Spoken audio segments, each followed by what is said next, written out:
Listo. Bien, algo que también mencionaba el libro es que aunque la mala absorción y la mala digestión van a ser fisiopatológicamente distintas, como ya mencionó usted, los procesos subyacentes a la digestión y a la absorción van a ser interdependientes, por lo que en la práctica clínica el término de mala absorción se utiliza para denotar cualquier alteración en este proceso. Y bueno, desde... ¿Qué pasó?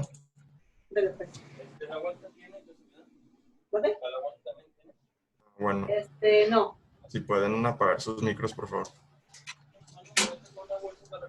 Sí, muy bien. Bueno, desde el punto, si vemos desde el punto de vista de las características de los nutrimentos que no son absorbidos, la malabsorción puede ser dividida en tres categorías, que sería la malabsorción selectiva, por ejemplo, sería en el caso de la intolerancia a la lactosa, la parcial, que sería, por ejemplo, en el caso de la beta-lipoproteinemia, o la total, que sería la enfermedad celíaca, en donde hay pérdida de los tres grupos de los alimentos, que serían las grasas, las proteínas y los carbohidratos, y también de los micronutrientes. Y en estas últimas dos, pues se presenta con mayor frecuencia un conjunto de signos y síntomas que se conocen en conjunto como síndrome de absorción intestinal deficiente y que pueden resultar en una alteración que afecta la digestión, absorción y el transporte de los nutrimentos, como ya mencionamos. En cuanto a su epidemiología, pues tenemos que la etiología del síndrome de absorción intestinal deficiente pues va a ser muy heterogénea y la frecuencia relativa de las enfermedades que lo ocasionan va a variar de acuerdo a la población de donde se está estudiando. Por ejemplo, el libro menciona que en Europa Occidental y en Estados Unidos la enfermedad celíaca va a predominar como la causa de malabsorción, con una prevalencia alrededor del 1% en la población general, mientras que en otros lugares, por ejemplo en Asia y en el Caribe, pues es menos frecuente, poco frecuente. Y en el caso de los países latinoamericanos, pues la prevalencia de esta entidad está un poco parecida a la de Europa, ya que aquí hay que considerar que en estos países pues la población de inmigrantes y los descendientes europeos es bastante alta y puede explicar por qué se asemeja a la de estos países. También en zonas tropicales, pues el sprue tropical va a ser la causa importante de malabsorción. Y a pesar de que era considerado poco común en México, existen informes recientes que sugieren que hay una incidencia real subestimada de esta enfermedad, ya que frecuentemente pues, es que pasa inadvertida por el clínico. Bien, en pacientes de edad avanzada con patologías como por ejemplo hipocloridria, sobrepoblación bacteriana o trastornos de la motilidad e isquemia intestinal, pues estos pueden ser causas de síndrome de absorción intestinal deficiente. Otra causa podría ser por ejemplo el síndrome de intestino corto, secundario a una resección intestinal, que va a ser una causa especialmente frecuente en hospitales de referencia. También el libro mencionaba a la Giardia lamblia, que puede producir malabsorción y que en países subdesarrollados se estima que tiene una prevalencia de alrededor del 20%. Y en el caso de los individuos VIH positivos, pues tenemos que estos pueden tener síndrome de absorción intestinal deficiente debido a infecciones de gérmenes oportunistas o que el mismo virus la esté causando. Bien, ahora pasando a todo el proceso de digestión y absorción de los nutrimentos, pues tenemos que la asimilación de los alimentos va a requerir de la integridad de los procesos digestivos, absortivos y del transporte. Y pues en general se puede dividir en 4 fases, que sería la hidrólisis en la luz intestinal, la hidrólisis en el borde en cepillo de las microvellosidades intestinales y el transporte de los nutrientes desde la luz intestinal hasta el enterocito, para que posteriormente sean procesados y transportados hacia la circulación portal y o la linfática. Bueno, como vemos, la digestión pues, va a incluir un componente mecánico que va a estar dado por la masticación y los movimientos gastrointestinales, así como por un componente químico que va a estar dado más que nada por la secreción de enzimas digestivas y otras sustancias que sean ingeridas en la dieta, y que al juntarse con el agua y los electrolitos pues van a facilitar la acción de las enzimas. Y pues ambos componentes en la mezcla participan en la mezcla y digestión intraluminal de los alimentos para su adecuada absorción en la superficie intestinal a través de mecanismos de transporte que pueden ser tanto de difusión pasiva o facilitada y de transporte activo, que ya vamos a ver más específicamente más adelante. Y bien, los procesos de la digestión de los nutrimentos varían de acuerdo a la molécula de la que estemos hablando. Por ejemplo, aquí vemos que los procesos de digestión de las grasas van a ser los más complejos, ya que los productos de la lipólisis son insolubles en agua y van a requerir que se formen micelas para que los ácidos grasos, para que se puedan ser hidrosolubles. Vamos a ver más adelante. También tenemos que los productos de la digestión de los carbohidratos y de las proteínas incluso pueden todavía ser sujetas a un tercer proceso de digestión dentro del citoplasma de los enterocitos, que ya vamos a ver más específicamente.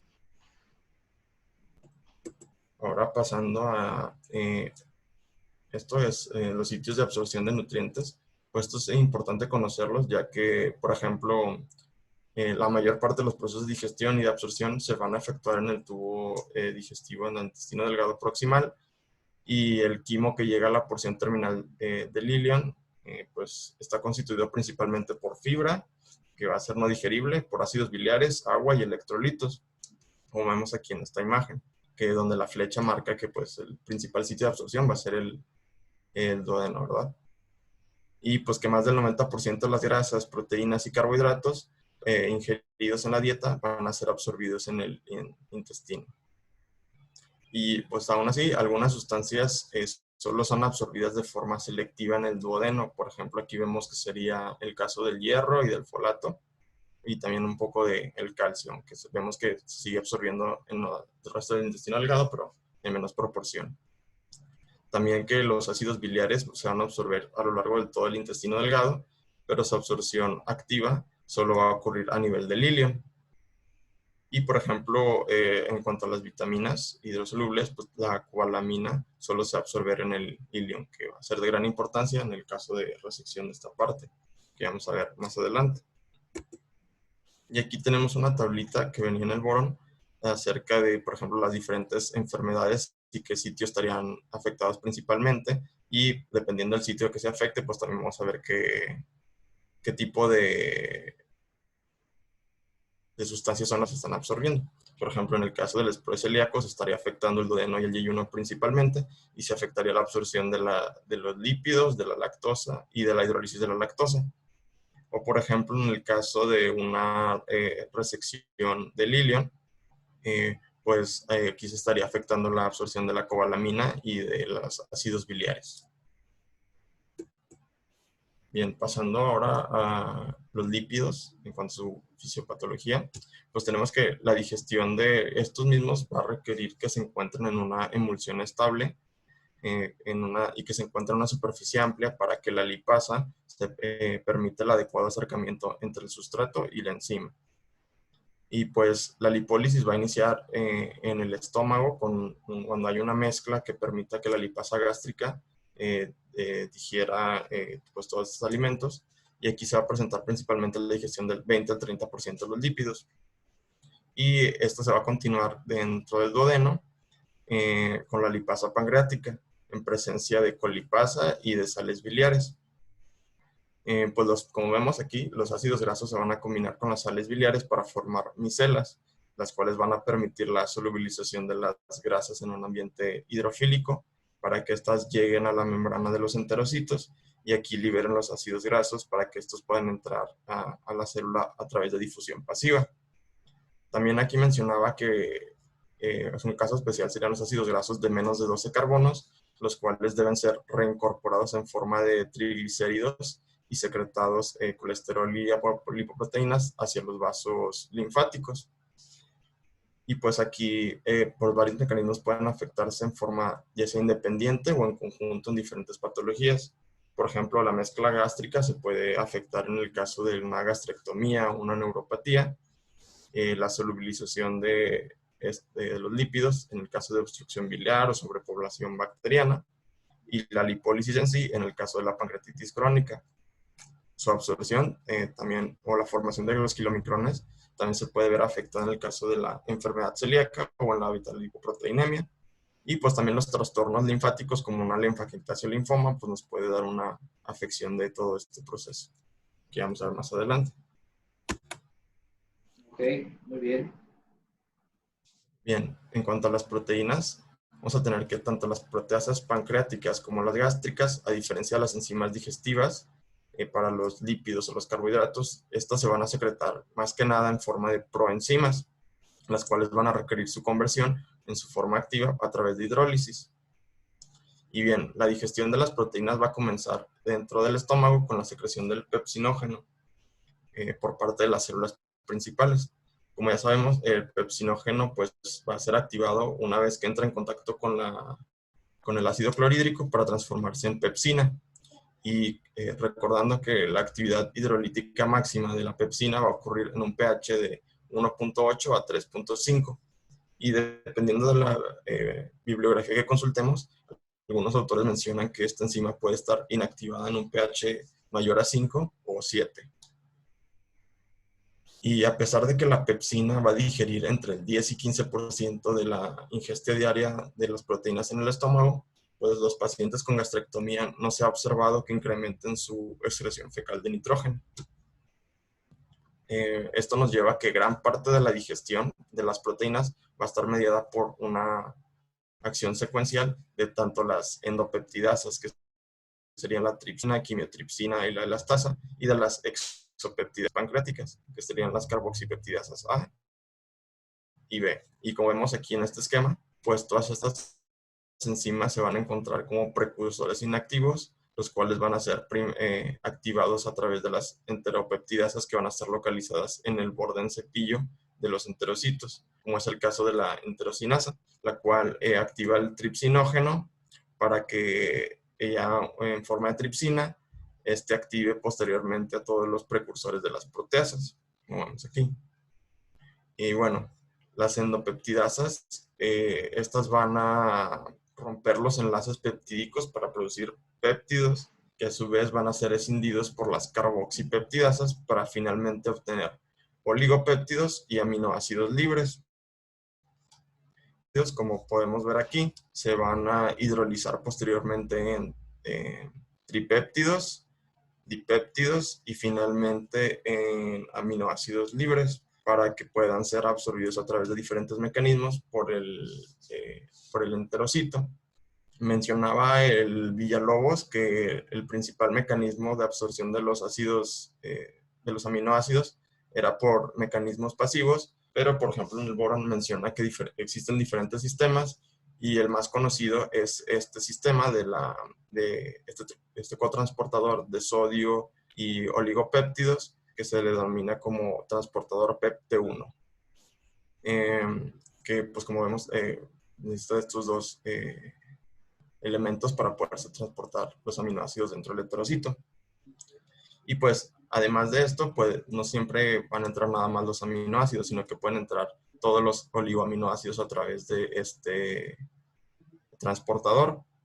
Y pues dentro del enterocito van a existir otras peptidasas intracelulares que van a continuar la digestión tanto de los di como tripéptidos para que sean absorbidos a través en forma de aminoácidos. ¿Alguna duda de lo que llevamos hasta ahorita? Muy bien, muy bien, Alonso, está muy bien explicado todo eso. Muy bien. Bueno, continuando con los carbohidratos, pues la digestión de estos va a comenzar en la boca cuando están expuestos a la tialina, que sería una alfa-amilasa salival, la cual se va a encargar de la digestión del 20 al 40% de estos. Y se va a continuar dentro del duodeno gracias a la secreción de la amilasa pancreática, la cual va a digerir el restante 50-80% de los carbohidratos. En este punto, pues vamos a obtener oligo y disacáridos, los cuales necesitan ser escindidos hasta monosacáridos por enzimas en el borde en cepillo de la mucosa, que aquí encontraremos principalmente las enzimas lactasa, sacarasa e isomaltasa, así como maltasa y alfa-dextrinasa, para que puedan ser escindidos y ser absorbidos en forma de ya sea glucosa, galactosa o fructosa.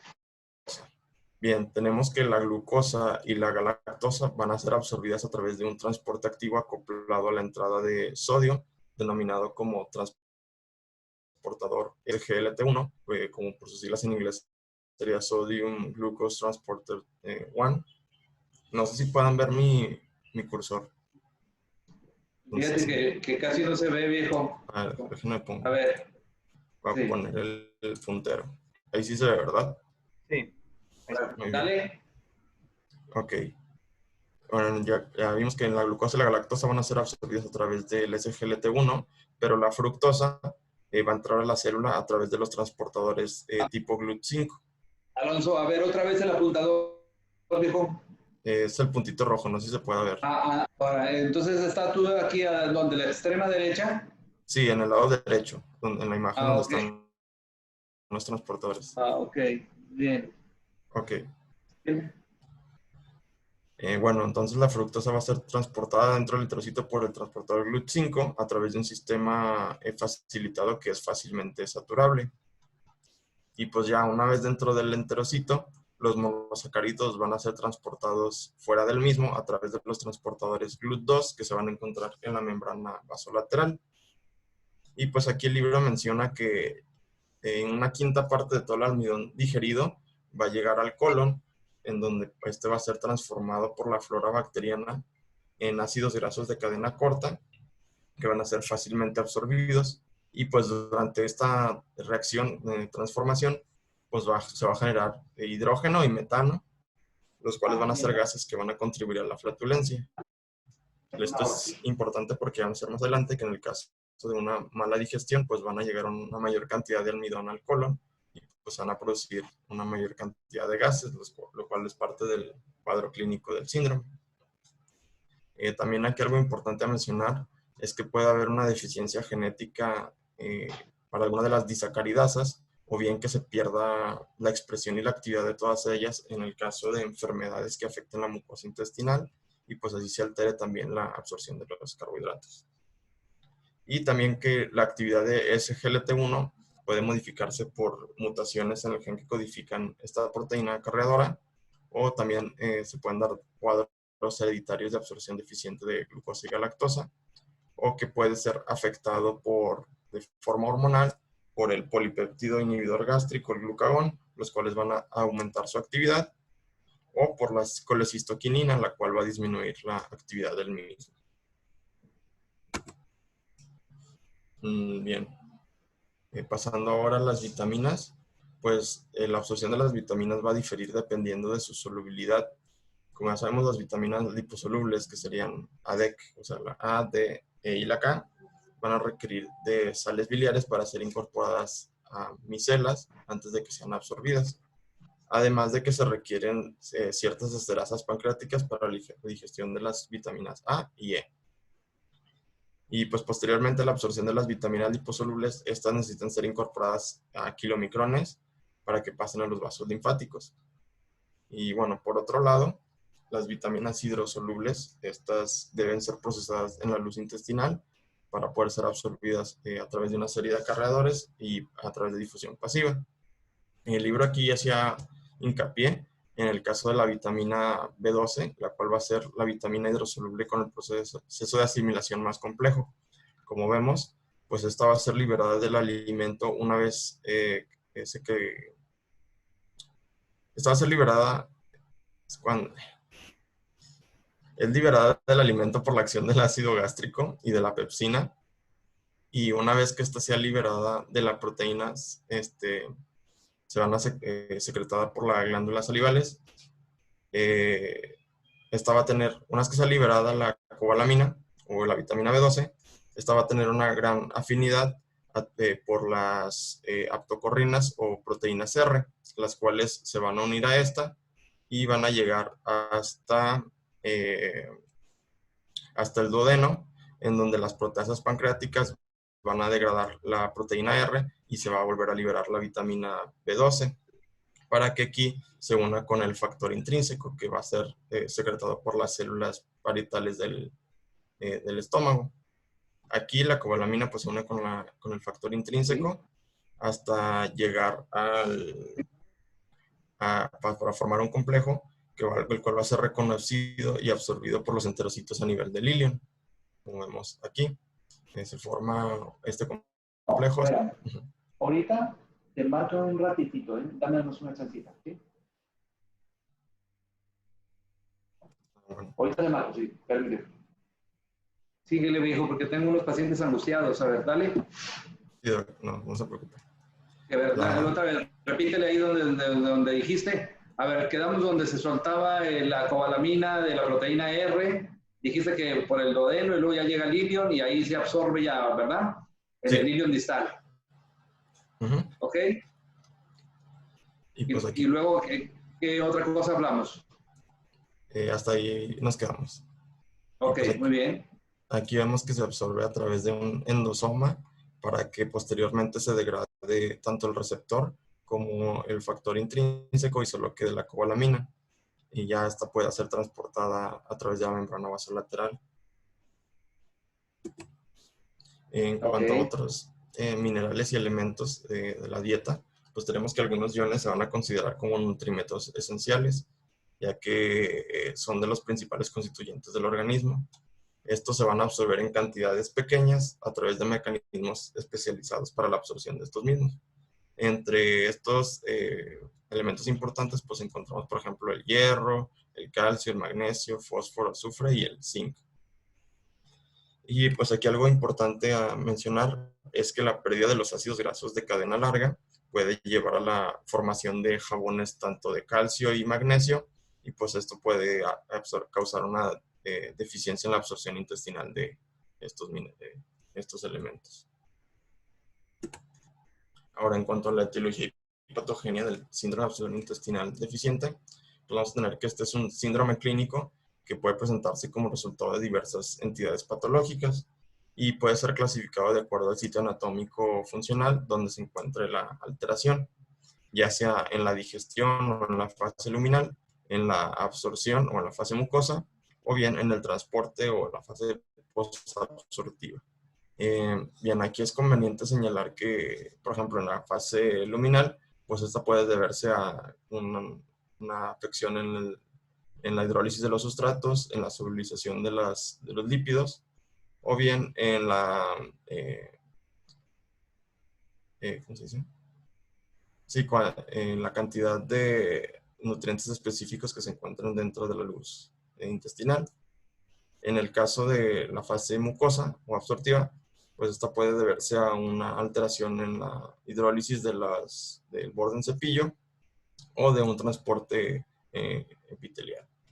Ya en el caso de la fase posabsortiva, sería por ejemplo en el procesamiento ya del enterocito en sí o del transporte linfático. Aquí es conveniente señalar que en la clínica prácticamente ninguna enfermedad causante de síndrome de absorción intestinal deficiente va a generar una mala absorción por un mecanismo aislado, sino que suelen coincidir varios o irse afectando conforme progresa la enfermedad. Aquí pone de ejemplo, por ejemplo, la sobrepoblación bacteriana, en la cual se va a alterar la digestión a través de un déficit de sales biliares y también se va a alterar la absorción, ya que va a haber un daño a la mucosa intestinal. Y aunque la mala absorción acelera el tránsito intestinal, eso también va a ayudar al desarrollo de este síndrome. Y porque va a disminuir el tiempo de exposición de los nutrimentos para su digestión y posterior absorción. Aquí también mencionaba el libro que la insuficiencia pancreática exócrina va a ser la alteración digestiva más frecuentemente, que cause con más frecuencia el síndrome de absorción intestinal deficiente, pero que en México la enfermedad celíaca y el esporo tropical van a ser las principales causas de este síndrome por afección de la pared intestinal.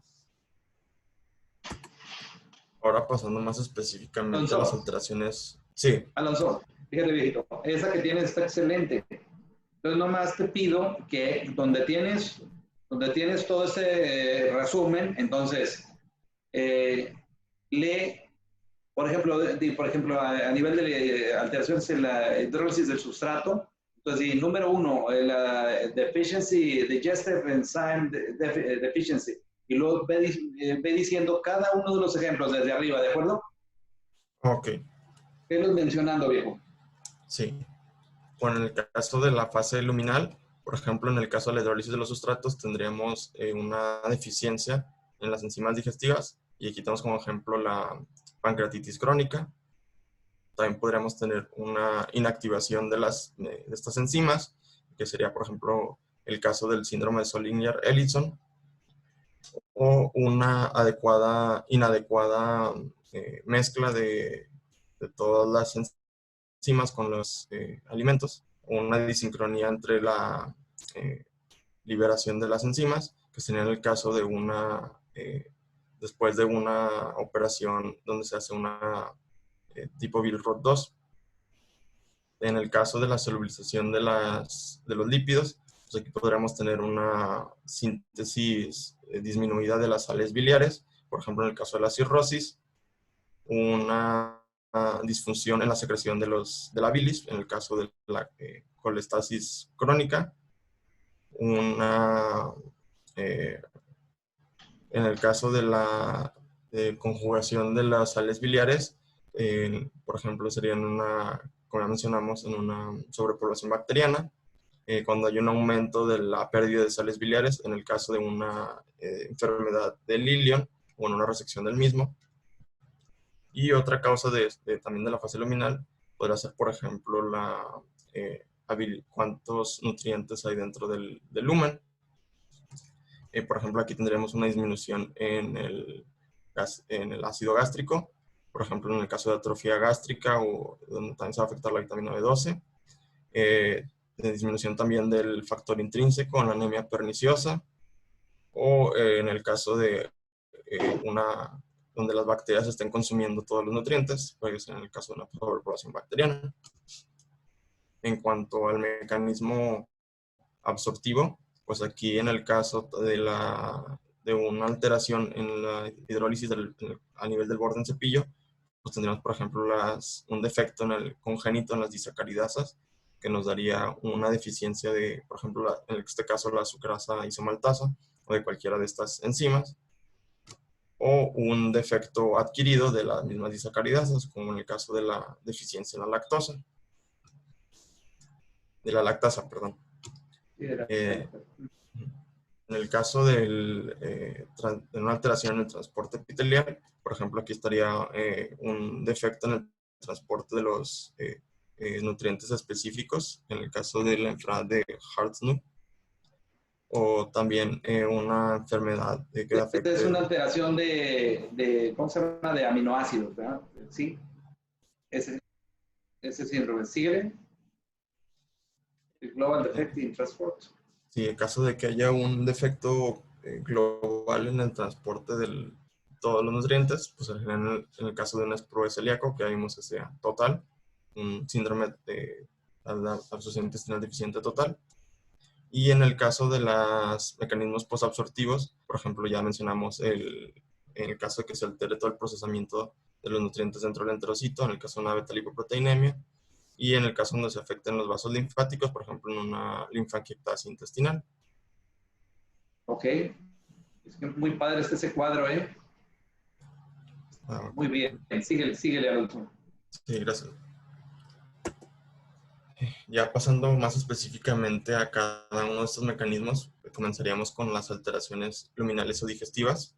Aquí tenemos que una digestión intraluminal eficiente va a requerir de diferentes cosas, por ejemplo, la liberación regulada del quimo gástrico al duodeno, para que se pueda hacer una mezcla adecuada de las enzimas pancreáticas y de las sales biliares con todos estos alimentos. Y pues aquí la deficiencia de las diferentes enzimas gastrointestinales nos va a condicionar a una digestión inadecuada de los nutrimentos y por ende a una mala absorción. Así que aquí los alimentos no digeridos van a ser capaces, a través de un mecanismo de osmosis, de inhibir la absorción de agua, de electrolitos, o incluso de inducir la secreción de los mismos a nivel del colon, por lo que ya vimos daría una diarrea en este caso. En el caso de alteraciones luminales digestivas, también tenemos la insuficiencia pancreática exócrina como la causa más común de síndrome de absorción intestinal deficiente. Aquí principalmente se va a deber a una pancreatitis crónica en el caso de los adultos o a la fibrosis quística en el caso de los niños. Aquí 80% de los pacientes con pancreatitis crónica pueden presentar datos compatibles con un síndrome de absorción intestinal deficiente como consecuencia de una deficiente secreción de las enzimas pancreáticas. Y pues la mala absorción de las grasas no aparece hasta que se han destruido alrededor de más del 90% del páncreas, lo cual va a dificultar el diagnóstico precoz de esta misma entidad. Y aquí, como mención especial, tenemos que algunas entidades, por ejemplo, el caso del síndrome de Zollinger-Ellison, a pesar de que la secreción de las enzimas pancreáticas no esté alterada, aquí van a ser inactivadas porque hay un exceso de ácido. Y con esto se va a provocar una mala absorción de características bastante similares a las que provoca una insuficiencia en la secreción pancreática. Otras causas en las alteraciones digestivas, por ejemplo, sería la sobrepoblación bacteriana y la mala absorción de las sales biliares, en las cuales va a haber una digestión deficiente por mecanismos patogénicos, principalmente. En ocasiones el tránsito intestinal se puede ver alterado, como sucede después de una gastrectomía parcial con anastomosis gastroyeyunal tipo Billroth 2, que ya hemos visto en clases pasadas, en la que podemos ver aquí que la secreción biliopancreática va a ocurrir en una localización pues distante al punto de entrada del quimo gástrico, y pues esto nos va a producir que haya una digestión inadecuada de las grasas y una deficiente formación de micelas, por lo cual va a haber una mala absorción de las mismas. Bien, aquí también podemos encontrar la deficiencia selectiva de algunas enzimas, como las disacaridasas en el borde del cepillo, ya sea la lactasa, sacarasa, isomaltasa, y que van a provocar una mala absorción selectiva de ciertos carbohidratos. Sin embargo, pues el cuadro clínico aquí nos va a acompañar de desnutrición y pérdida de otros nutrimentos, por lo cual de forma estricta no se debería, el libro menciona que no se debería considerar como síndrome de absorción intestinal deficiente. Y bueno, de forma excepcional también pueden existir un déficit congénito de la enterocinasa, y lo cual va a ocasionar que haya una mala absorción de todas las proteínas, como ya vimos su rol en la digestión de las mismas. Y en el caso de los lactantes, pues al dejar sin activar todas las proteínas pancreáticas. Bien, ahora pasando a las alteraciones mucosas absortivas, pues aquí tenemos que diversas enfermedades van a evitar la absorción de los productos digeridos debido a alteraciones ya sea en la mucosa o por una disminución en su superficie.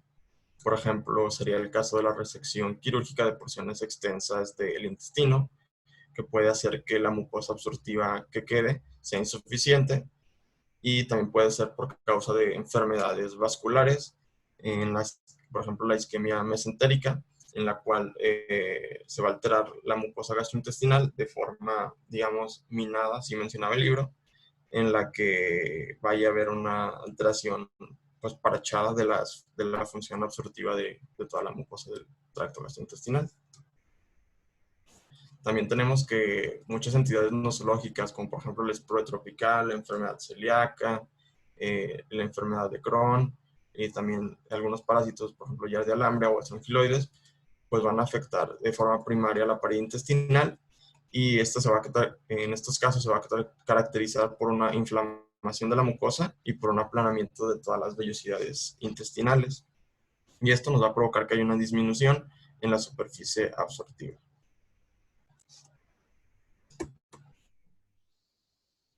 Bien, aquí también tenemos que las enfermedades que causan obstrucción linfática intestinal, por ejemplo, el caso de las linfangiectasias congénitas o primarias, o las que provoquen una linfangiectasia secundaria, como en el caso del linfoma, tuberculosis o fibrosis retroperitoneal, van a dar lugar a una mala absorción de grasas, acompañado de enteropatía perdedora de proteínas, ya que en estos casos va a haber un aumento en la presión de los vasos linfáticos intestinales, los cuales van a contener, van a va a provocar una fuga de la linfa hacia la luz intestinal, y esta misma linfa pues va a ser rica en lípidos, proteínas y en linfocitos. Y así vamos a provocar un síndrome de absorción intestinal deficiente a través de este mecanismo. Bien, no sé si hay alguna duda hasta ahorita para pasar a cuadro clínico.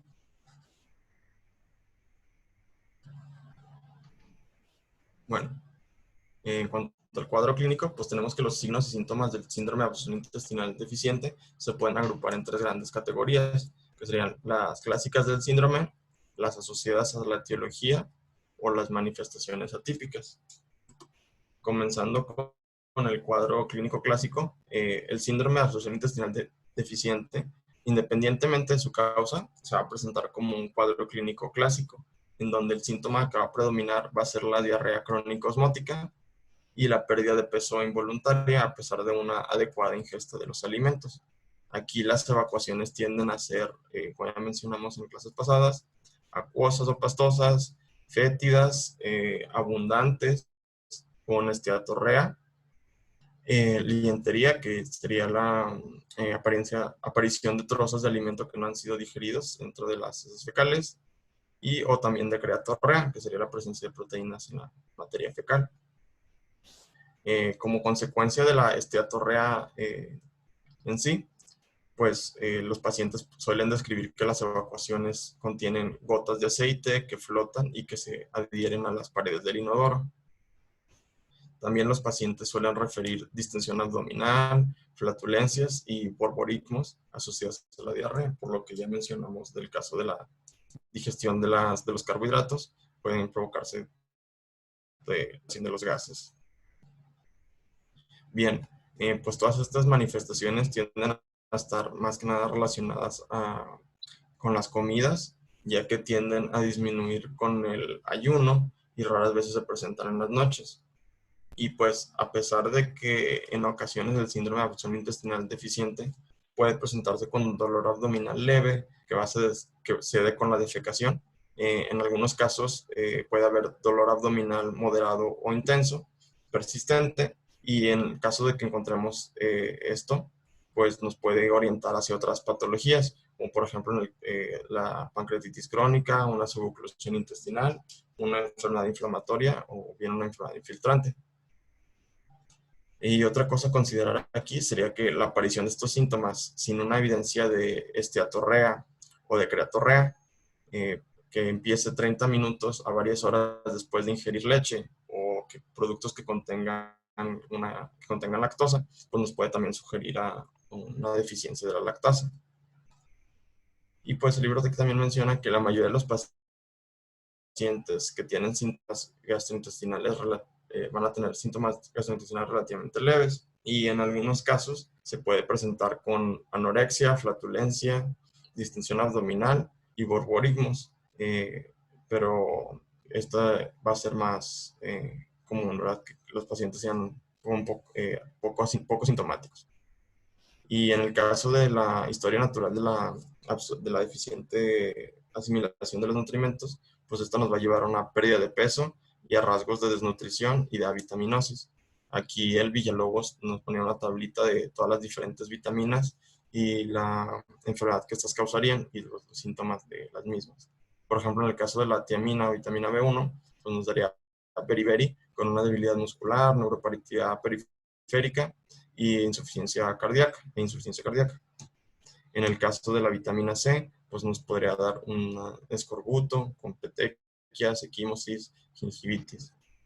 Y en el caso Alonso, Sí. Alonso, otra vez, vete exactamente como comenzaste con la vitamina B1, vela leyendo toda, viejito, toda, ¿sí?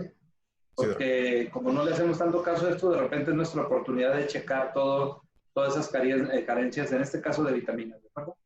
A ver, dale desde B1, ¿sí? Sí. Bueno, aquí podemos dividir las vitaminas en hidrosolubles y liposolubles. En cuanto a las hidrosolubles, por ejemplo, tenemos la tiamina o vitamina B1, pues que sería beriberi con debilidad muscular, neuropatía periférica e insuficiencia cardíaca.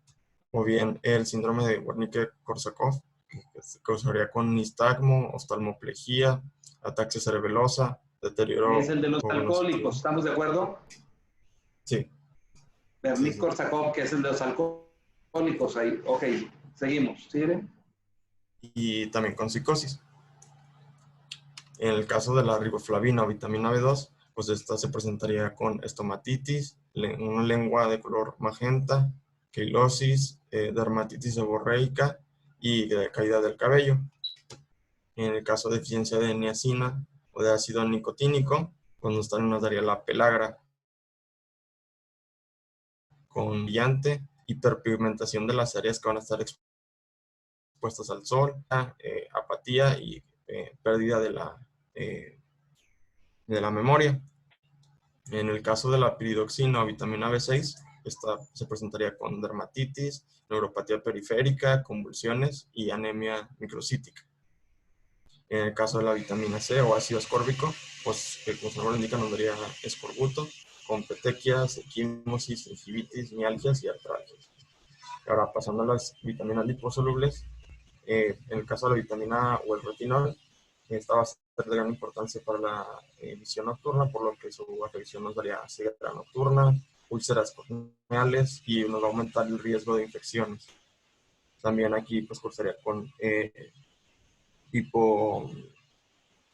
hiperkeratosis folicular, y en el caso de la vitamina D, pues nos podría dar raquitismo en el caso de los niños, osteomalacia en los adultos e hipocalcemia.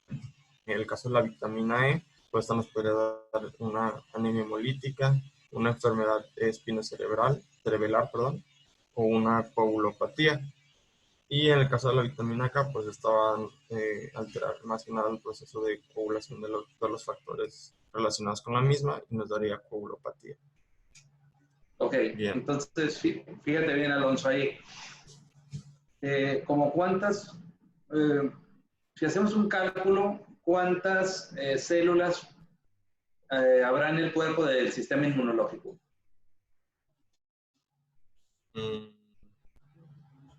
O sea, un chorro, ¿no?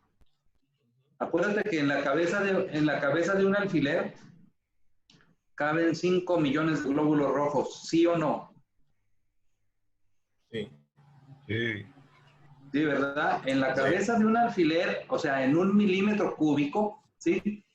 Caben 5 millones de glóbulos rojos. O sea, esa parte tenemos que ir a referirnos para dimensionar, ¿verdad? Pero entonces, pero también caben 9,000 leucocitos por milímetro cúbico, ¿sí o no? Sí. Entonces,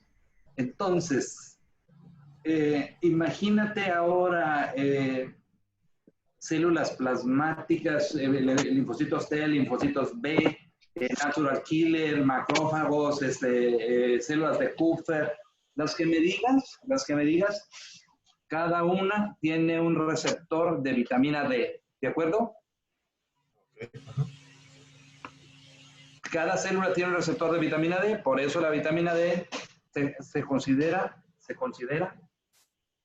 más que una vitamina, una hormona, ¿sí? ¿En dónde tiene trascendencia? Fuera de lo que dices ahí, raquitismo en niños, ya sabemos que pues se encarga de evitar la resorción ósea y al revés, promueve la calcificación ósea, ¿sí? Y también regular la secreción de paratormona, pero acuérdense que también tiene que ver mucho en el recambio celular, ¿sí? Y también, en este caso, en todas las funciones que interfieren, que tienen que ver en la optimización de todos los pasos del sistema inmunológico. Por eso aprovecho y les digo estas dos cosas. Por ejemplo, también les dije vitamina C, ¿sí? La vitamina C, la dosis que recomienda la Organización Mundial de la Salud son de 75 miligramos cada 24 horas. ¿De acuerdo? Entonces, ahí están las dosis, ¿verdad? Sí, esas Mira, son las dosis bien. que recomienda el borón. Ajá. Ok, 60 miligramos cada 24 horas. Yo dije 75. Bueno, ok. Entonces, esas dosis son unas dosis que ya han sido analizados por la gente que está muy metida en medicina ortomolecular, y en donde se optimizan por estudios prospectivos para ver la optimización de muchos nutrientes, entre ellos, bueno, entre ellos las vitaminas. Pero entonces esa dosis está muy baja ¿y por qué se las digo? Porque ahorita todos ustedes deben de estar tomando en una dosis profiláctica antiviral, ¿sí? Una dosis profiláctica antiviral, ¿sí? Para el virus ese folclórico que anda ahí. Entonces, ustedes deben de estar tomando 1 gramo cada 8 horas. ¿Sí hacemos la cuenta? Entonces son 3 gramos cada 24 horas. ¿Sí? Sí. Eso se lo deben decir también, son dosis de adulto, o sea, desde un adolescente a un adulto, para que se lo den a sus papás y a sus hermanitos. Todo el mundo tiene que estar tomando esas dosis, que son dosis profilácticas contra virus respiratorios. ¿De acuerdo? ¿De dónde lo saqué esto? O sea, esta es bibliografía, todo eso viene del doctor Linus Pauling, ¿sí? Que es 2 veces ganador del premio Nobel. Y en base a él y el doctor Warner, varios doctores que están relacionados ahí, está ubicado ahorita el Instituto, sí, de Terapia Metabólica del Cáncer. ¿Sí? Entonces, esas dosis que les digo son dosis profilácticas para virus respiratorios, ¿sí? Y si ustedes me dicen cuántas veces la dosis normal sería 3 gramos contra 60 miligramos al día.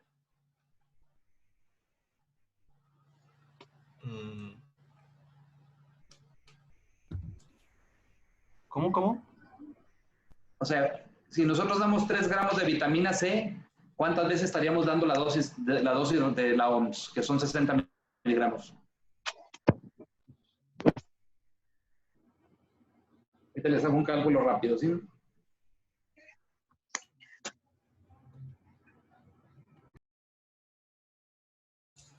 Serían 50 veces la dosis, ¿no?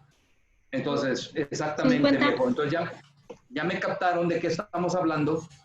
O sea, porque esos son unos conocimientos que tienen 50 y 60 y 70 años, ¿de acuerdo? Eso que está transferido ahí en esa página. Digo, o sea, no estamos opinando mal, sino estamos hablando de cómo están las investigaciones ahorita de la gente que está bien metidísimo en todo eso. ¿Sí?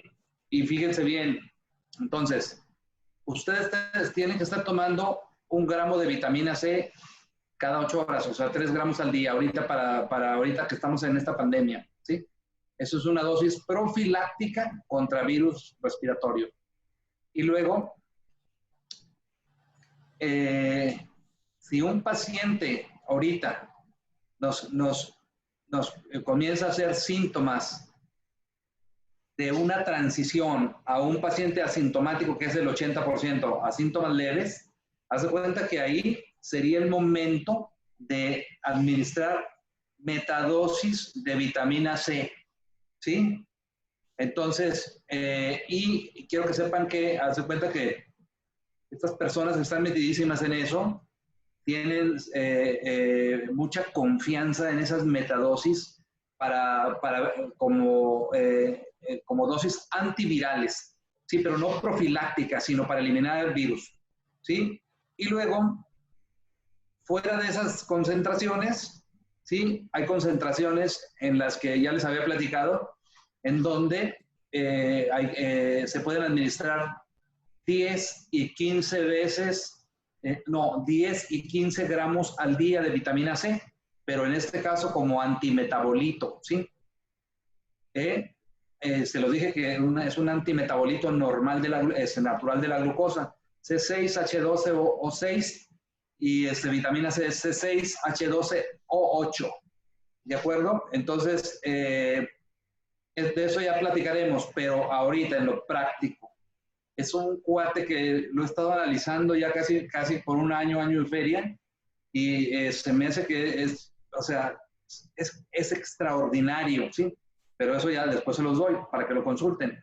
Entonces, pero en resumen, que nos sirva esto de, sí, vitamina C, ahorita ustedes deben de estar tomando 1 gramo cada 8 horas para prevenir eso y que se lo den a sus papás. Porque el otro día había a los cuates del grupo COVID y se quedaron bien abajo de las dosis profilácticas. Entonces, eso es importante.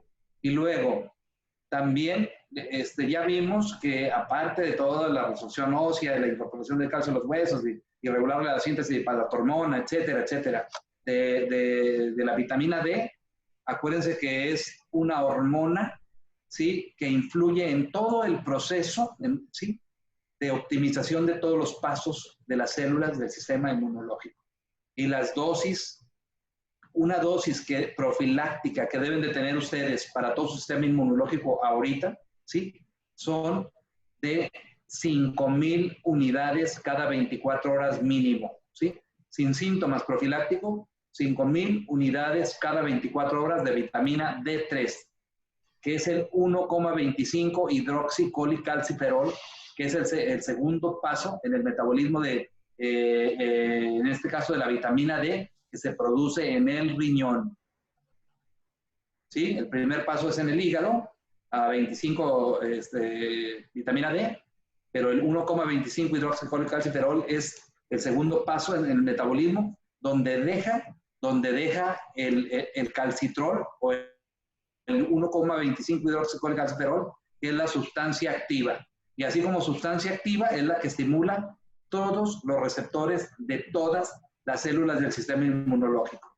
¿De acuerdo? Sí. Sí. Resumen para ustedes y para su familia, ¿sí? 5,000 unidades mínimo hasta 10,000 unidades cada 24 horas. ¿Sí? Si tienen vitamina C a dosis de 3 gramos cada 24 horas y tienen su vitamina D en 5,000, 10,000 unidades, ¿sí?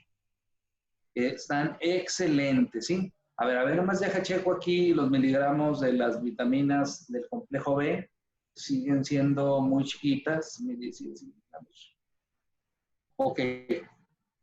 Estos ahí, y de repente hay algunas, puede haber algunas variantes, pero yo, por ejemplo, en forma práctica yo les diría que hay una versión que se llama Ultra Mega Men, que lo tiene GNC, sí, que siguen siendo dosis bajas, pero cuando menos cubren todos los requerimientos pasados de la OMS. Si se toman una cada 12 horas del complejo B, ese es todo el complejo B, ¿sí? Vitamina B1, vitamina B2, B3, vitamina B9, que es el ácido fólico, y la vitamina B6, que es la piridoxina. Todo eso hay que también tenerlo en componentes así adecuados. ¿De acuerdo?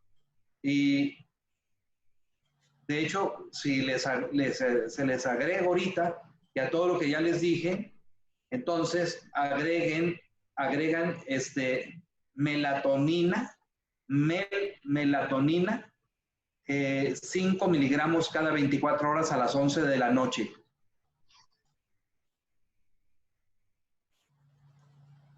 ¿Ya están? Y ahí tienen un tratamiento contra todo este virus que potencialmente anda ahí. Sí, que acuérdense que el 80% no es asintomático, pero con esas dosis, es una dosis de protección muy importante, porque he seguido mucho yo al científico cubano Ernesto Gratacós, y entonces dice, oye, ¿por qué estamos bien situados estamos en la virus, ¿cómo se llama?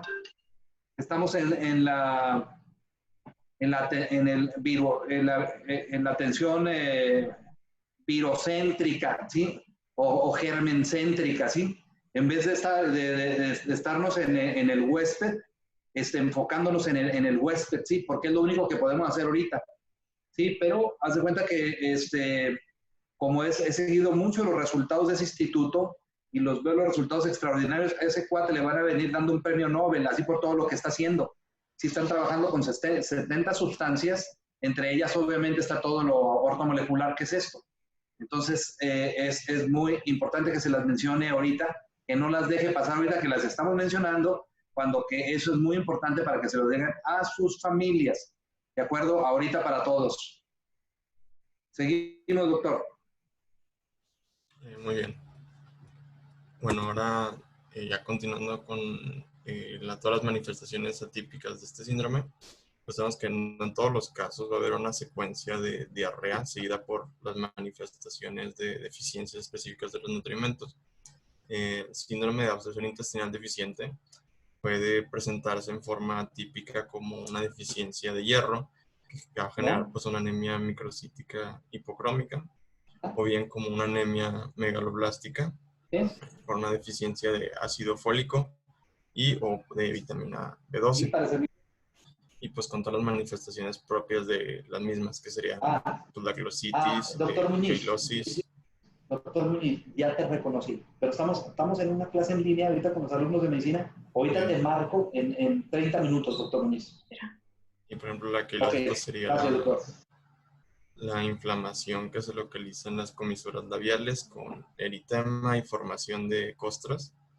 Y por ejemplo, en el caso de la vitamina B12, pues la sintomatología sería una neuropatía periférica sensitiva. Bueno, ahora en cuanto a las manifestaciones que van a estar asociadas a la etiología de este síndrome, pues debe hacerse una énfasis en la presencia de síntomas o signos no gastrointestinales que se pudieran asociar, o bien que nos pudieran orientar a algún diagnóstico etiológico específico.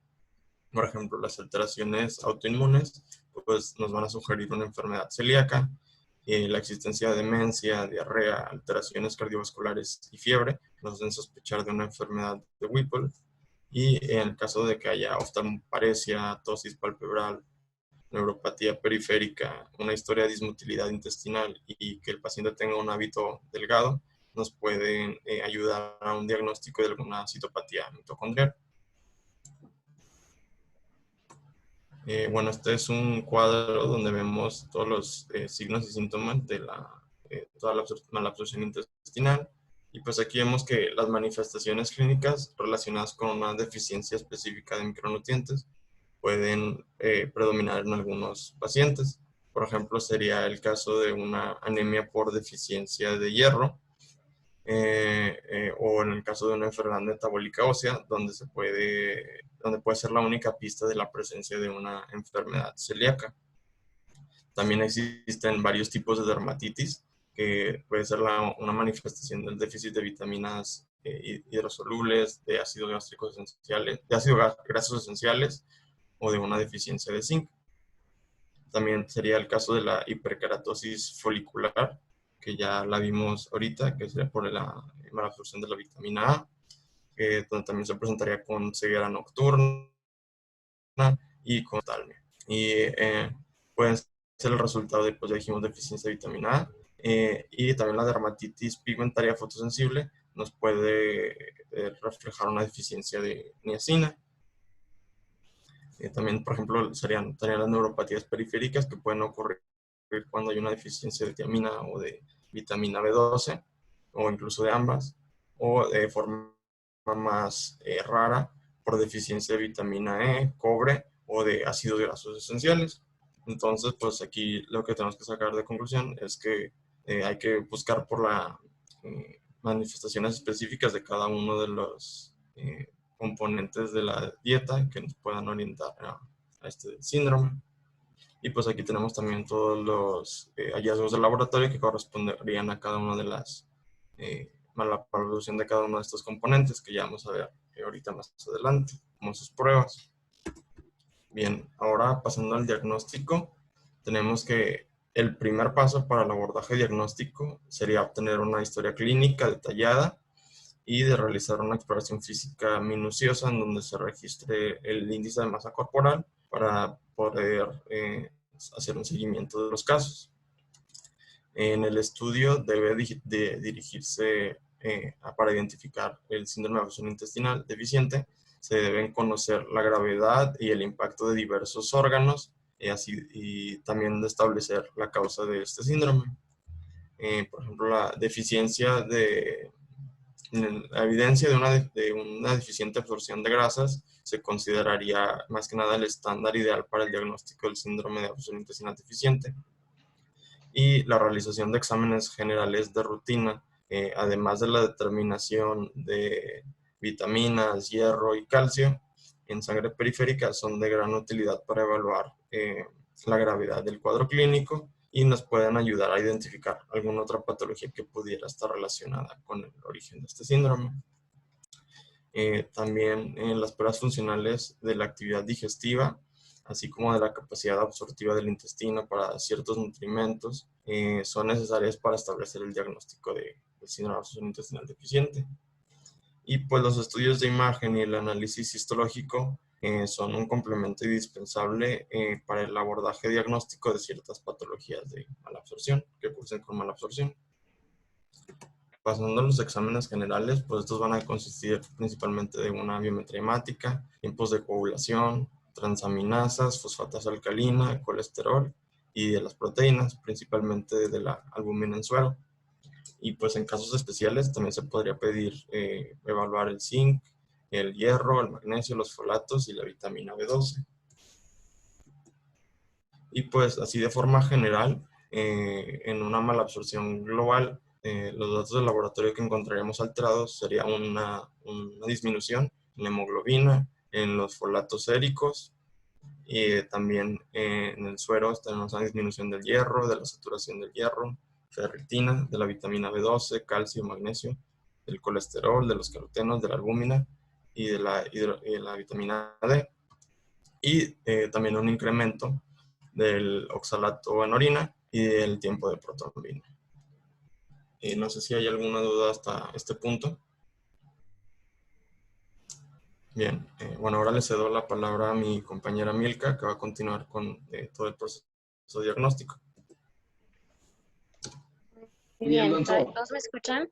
Sí. Alonso, qué bien te salió Sí, todo, doc. viejo, ¿eh? Excelente, viejito. Muchas gracias, doc. Ok. Seguimos ahora con... Milka, doctor. Ah, ok, Mica. Vale, Mica. Te Bueno, voy a dar el ahora, control, Milka. ok. Ahí está. Ujú.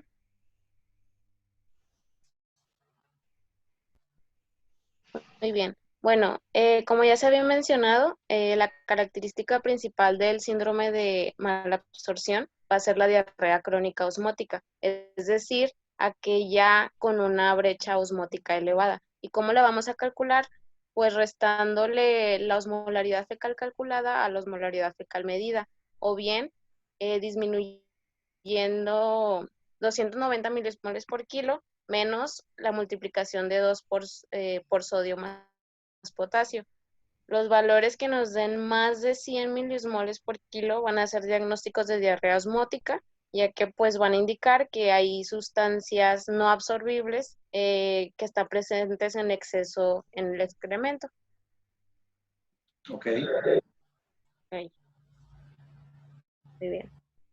Ahora, en cuanto a los exámenes de absorción y digestión de grasas, vamos a tener que la determinación de grasa en heces pues se puede llevar a cabo por medio de diferentes técnicas. Una es el método cuantitativo de Van de Kammer, en el cual el paciente va a recibir una dieta con 100 gramos al día de grasa durante 4 o 5 días y se va a recolectar toda la materia fecal de los últimos 3 días. Cuando la excreción de grasa haya valores de más de 5 gramos sobre decilitro, que equivale a una pérdida de más del 5% de la grasa que se ingiere, va a ser diagnóstico del síndrome de malabsorción. Pero pues esta prueba solo se va a hacer en pacientes en las que pues no se puede hacer otro método más simple.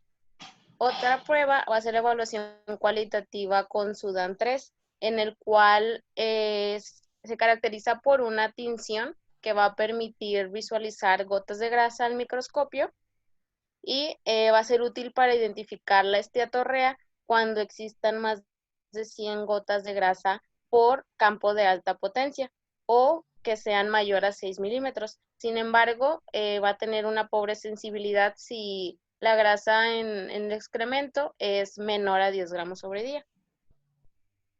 La otra prueba va a ser el esteatocrito ácido, el cual va a medir la porcentaje de grasa en una muestra aislada en heces. Y esta técnica va a consistir en diluir una muestra en agua destilada y se va a mezclar con un ácido perclórico. Luego esta mezcla pues va a hacer que se separe una fase grasa de otra sólida y el porcentaje de la fase grasa no tiene que ser mayor a 31%. Y por último, el análisis de betacarotenos, que ya nos los habían mencionado nuestros compañeros. Estudiar la acción y la absorción de lípidos. Y pues estos betacarotenos son precursores de la vitamina A y por eso, pues, para que se asimilen necesitan de todos los elementos que participan en la digestión. Si hay valores mayor a 160 miligramos sobre decilitro en los hombres y mayor a 200 en las mujeres, perdón, y mayor a 200 en los hombres, se va a descartar el síndrome. Sin embargo, si presentan menores de 50, ya va a ser característico del síndrome de absorción deficiente. Y bueno, también vamos a tener exámenes de absorción de carbohidratos. Uno de estos es en el análisis químico de la materia fecal. Otro va a ser mediante pruebas de tolerancia oral a carbohidratos, en específico lactosa, glucosa y sacarosa, el cual se va a administrar el carbohidrato por vía oral y después se sacan los valores en sangre. Si no hay un aumento en la sangre, indica, o sea, se asume que existe una mala absorción. Otra prueba es la prueba de tolerancia oral a la de silosa, que es una prueba muy sensible, muy sencilla, y esta es una pentosa que no va a requerir digestión intraluminal. Se va a administrar por vía oral 25 gramos y se va a recolectar la orina del paciente por 5 horas. Si los niveles son menos de 5 gramos, indican enfermedades de la mucosa del intestino delgado. Pero si estos son normales, indican otras patologías que afecten la fase digestiva, como ya nos había mencionado, una insuficiencia pancreática. Y nos pueden dar falsos positivos o falsos negativos. Esos son como que las desventajas. Un falso positivo, o sea, que indique enfermedad cuando en realidad no lo hay, sería si hay una recolección incompleta de la orina, si hay insuficiencia renal, deshidratación o ascitis. Y falsos negativos, o sea, que el resultado lo indique normal cuando en verdad sí hay una enfermedad, va a ser por enfermedades incipientes de mucosa, o sea, que apenas estén apareciendo, por lo tanto, pues pueden salir normales los valores, o una afección de la región distal del intestino delgado. Otra va a ser las pruebas de aliento de hidrógeno, que también ya nos habían mencionado. Este mide el hidrógeno en el aire expirado que se produce por la fermentación bacteriana en el colon. El paciente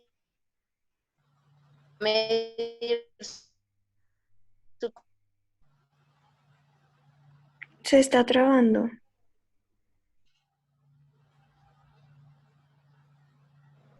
Hola. Erika, ya no te escuchas.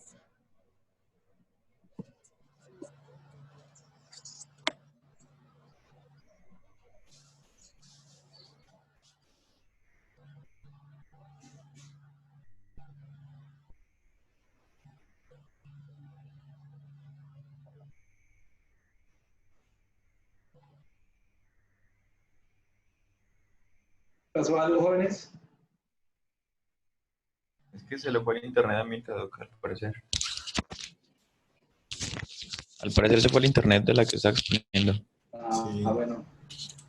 Vamos a esperar un ratito, ¿les parece? Sí, Doc. Perdón, se me fue el internet. Déjame te ¿Dónde doy me quedé? Ahí, ¿verdad? Sí, déjame te doy el control. Ok.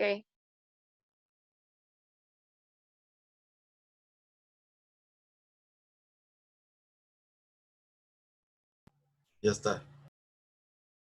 Ok, y les decía que pues en las pruebas de aliento pueden haber falsos positivos por sobrepoblación bacteriana, por tabaquismo y por aspirina, o falsos negativos que la flora bacteriana colónica no productora de hidrógeno esté presente por antibióticos o por un colon, por enema reciente. También, ay, va a haber exámenes de absorción de proteínas, pero pues estos son de poca utilidad, son muy caras y son pues más difíciles. Y aquí pues en caso de una enteropatía perdedora de proteínas, pues se va a realizar una depuración de alfa-1 antitripsina. También existen los exámenes de absorción de sustratos específicos, la cual consiste en la prueba de Schilling, que esta nos va a servir para diferenciar las causas de una deficiencia por vitamina B12. Consiste de 4 fases. En la primera fase se va a administrar vitamina B12 marcada con cobalto vía oral. Se va a cuantificar su excreción en orina y si esta es menor de 8%, se va a confirmar el diagnóstico. Posteriormente se van a agregar sustancias para corregir esta malabsorción. En la fase 2 se agrega factor intrínseco, en la fase 3 enzimas pancreáticas y en la fase 4 antimicrobianos.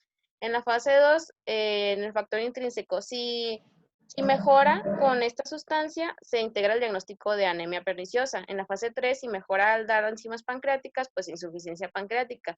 Y en la fase 4, pues si mejora con darle antibióticos, pues indica sobrepoblación bacteriana. En cuanto a nuestros estudios de imagen, van a servir más que nada como un método auxiliar.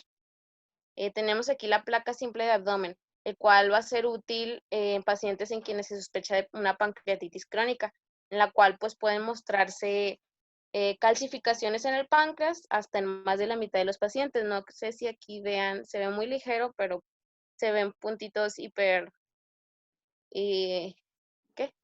No. Ahí se ve muy bien, doctora, ahí se ve muy bien. Ajá. Aquí vemos el páncreas. Ok. Y también en casos de una enfermedad pancreática en etapas tempranas como causa específica del síndrome, pues se puede utilizar también ultrasonido, TAC o una colangiografía retrógrada. Ahora, aparte, pues el examen radiológico más útil es el estudio varitado del intestino delgado, lo que conocemos como tránsito intestinal. Y pues los hallazgos clásicos que vamos a encontrar van a ser dilatación, dilución del contraste, segmentación, fragmentación de asas, nodularidad y engrosamiento. Sin embargo, estos pueden estar ausentes en muchos casos. Por ejemplo, aquí en esta imagen vemos en el óvalo que hay floculación del vario. En esta doble flecha vemos que hay dilatación y en la flecha única hay como, bueno, que no se ve, pero está indicándonos aquí, va a haber dilución del contraste. Aquí también, a ver si puedo, aquí está. Aquí vemos un engrosamiento de los pliegues a nivel ileal. También hay aumento del líquido y pues estos son signos de mala absorción. De igual forma aquí como vemos, ahí están dilatadas las asas, hay floculación del vario, etcétera. Y bueno. En cuanto a la resonancia magnética, esta va a ser para causas específicas ya del síndrome de mala absorción. Por ejemplo, una enfermedad de Crohn, amiloidosis, enfermedad de Whipple o linfangiectasias. En esta imagen vemos a un paciente, según la bibliografía, estaba operado por enfermedad de Crohn y hay estenosis luminal en el ilion. Aquí las flechas en la letra A muestran una pared engrosada y en la letra B muestran ulceraciones de la mucosa, como vemos aquí. Ya para la endoscopía, pues esta nos va a proporcionar información importante en patologías estructurales de la mucosa, en particular enfermedad celíaca y sprue tropical. Van a presentar principalmente aplanamiento de las válvulas coniventes y un patrón mosaico de la mucosa, como podemos ver en estas imágenes. Aquí podemos ver nodulaciones y vemos cómo son características. Sin embargo, pues la mayor utilidad de la endoscopía va a ser que hay posibilidad de la toma de biopsias y aspirado del contenido duodenal en sospecha de una sobrepoblación bacteriana. Entonces, nuestro estándar de oro pues va a ser meramente la biopsia de la mucosa del intestino delgado. Y esto pues nos va a ayudar a identificar o excluir alguna alteración de la mucosa. Y hay algunas condiciones que tienen hallazgos característicos. Por ejemplo, en una amiloidosis vamos a ver pues depósitos de amiloide al realizar una tinción de rojo Congo. La enfermedad de Whipple van a aparecer macrófagos espumosos y cuerpos de inclusión. En la beta-lipoproteinemia hay vacuolización de los enterocitos. En la linfagiectasia, pues ectasia de vasos linfáticos, y en la infección por Mycobacterium avium, células espumosas y bacilos ácido alcohol resistentes. Sin embargo, los hallazgos más comunes van a ser aplanamiento de las vellosidades, infiltrado linfoplasmocitario de la submucosa e hiperplasia de las criptas. Esta es una biopsia endoscópica de intestino delgado, donde se va a observar atrofia de las vellosidades intestinales. Esto es normal, esto es patológica, y se aprecian mejor aquí, en la que se observan, según la bibliografía, células plasmáticas. Pero no sé si se alcanza a ver bien por aquí. Y bueno. Y prácticamente ahí no vimos ni una vellosidad bien desarrollada, doctora. Sí, doctor. Y pues ya nuestro algoritmo diagnóstico del síndrome va a ser mediante una prueba inicial con betacarotenos en suero. Bueno, aquí ya nos dice que si tenemos más de 250 gramos a día y si tenemos una brecha osmótica elevada de más de 100, se le realizan betacarotenos séricos. Y si tienen estos menor de 50 miligramos o que tengan una grasa en heces mayor a 5 gramos por día, aquí está, ahí está equivocado, es mayor. Se procede a hacer una distinción mediante la esto pues nos ayuda a distinguir entre una alteración en la absorción intestinal, que se le da una patología de la mucosa, y una alteración en la digestión, una patología intraluminal. Si los valores son más de 5 gramos, se descartan alteraciones a nivel de la mucosa y pues se debe evaluar la función pancreática. Pero si es menor a 5, se confirma una patología a nivel de la mucosa y debe continuarse con realizar Ya te doy tres y todo, claro, y hacemos una lidia. Ahorita te marco. y continuamos doctora. Sí, doctor. Continuamos para realizarle una prueba con bario, una biopsia duodenal, aspirado o serología. Si la decilosa y las pruebas de función pancreática son normales, pues se debe investigar la población bacteriana, aunque de hecho con decilosa baja se debe valorar esta posibilidad con un aspirado. Y si los estudios siguen siendo negativos y el paciente continúa con su esteatorrea, pues está justificado realizarle una prueba de Schilling, como les mencionaba, de las fases para diferenciar alteraciones en la vitamina B12. Y ya pues lo continuamos, doctor, porque ya es hora.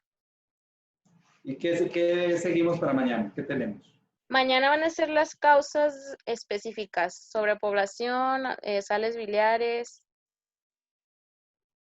Oye, se fijan que este tema está tremendo, se fijan, es un tema bien, de los temas más padres, pero de los más amplios y de los demás, ¿cómo se llama? Que es echarle más ganillas ahí. Bueno, Sí, está un entonces, poquillo sí, largo. no, pues es bastante, ¿verdad? Todavía tenemos bastante. Sí. Ok, bueno, entonces, mañana seguimos con todas las causas específicas. Básicamente, sobrepoblación bacteriana, metabolismo de sales biliares, obstrucción de sales biliares y otros mecanismos. Ok. Sí, doctor. No, sí ocupamos toda una clase para eso, ¿verdad? Sí, doctor. Ok, bueno, todos cuídense, ya les di unos tips muy padres, ¿sí? La melatonina actúa de dos formas. La primera, en este momento hay mucha tensión, ¿de acuerdo? Y de todas maneras hay algunas modificaciones sobre el receptor AC de la entrada del receptor del virus, unas modificaciones por melatonina, y hay otros mecanismos, pero también los están proponiendo desde el punto de vista antiviral, pero en la noche, como hay demasiada tensión, si eso no fuera cierto, aparte duermen bien padre ahorita que está este problema, ¿de acuerdo? Ya les di todo el esquema completo, ya no más faltarían los antioxidantes para modificar el sistema de la superóxido dismutasa, de la catalasa, enzima y glutatión peroxidasa. Pero con lo que ya les dije, suficiente como para que estén todos bien cuidaditos, ¿de acuerdo? Sí, doctor. Pues mañana seguís. ¿Mañana quién va a seguir? Sigo yo y luego ya Andrea Nájera. Sí. Andrea y luego Aranza. Ok, está bien. Que estén muy bien todos, ¿eh? Sí, pues hasta luego. Les paso el link para la de Nutri. ¿Y por qué no lo hacemos aquí? O sea, ya no expongo yo, ya no pasa nada. Es que me lo pasó el doctor y ¿Por qué no lo pues sí, Lucy? le digo, ¿cómo sea? Pues si usamos su link, bueno. se cierra en 40 minutos.